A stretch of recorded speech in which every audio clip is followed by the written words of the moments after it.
ST बसमध्ये अर्ध ticket काढून प्रवास करायचा असेल तर NCMC कार्ड काढावं लागेल, परंतु ते 1 मार्चपासून लागू केलं जात आहे ही बातमी खोटी आहे, अफवा आहे. त्यावरती विश्वास ठेवू नका, कारण एस-टी महामंडळाने स्पष्टपणे सांगितलेलं आहे, जेही अर्ध तिकीट काढून प्रवासी प्रवास करता किंवा सवलतीच्या दरात प्रवास करता त्या प्रत्येकाला NCMC कार्ड काढावंच लागेल. हे कार्ड तुम्ही कुठून काढू शकता? तुमच्या जवळच्या बस डेपोमधून काढू शकता.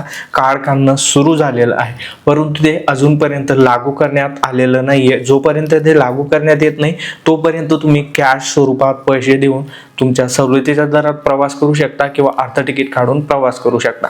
त्यांनी त्यांच्या X अकाउंटवरती स्पष्टपणे सांगितलेलं आहे की जोपर्यंत 80% सवलतीच्या दरात प्रवास करणारे प्रवाशांचे NCMC कार्ड काढलं जात नाही तोपर्यंत हे कार्ड लागू करण्यात येणार नाही, परंतु काढावं लागेल. भविष्यामध्ये हे कार्ड लागू करण्यात येईल आणि जेव्हा ते लागू करण्यात येईल तेव्हा जर का तुमच्याकडे NCMC कार्ड नसेल तर तुम्हाला अर्ध तिकीट काढून किंवा सवलतीच्या दरात प्रवास करता येणार नाही, ही गोष्ट लक्षात ठेवा.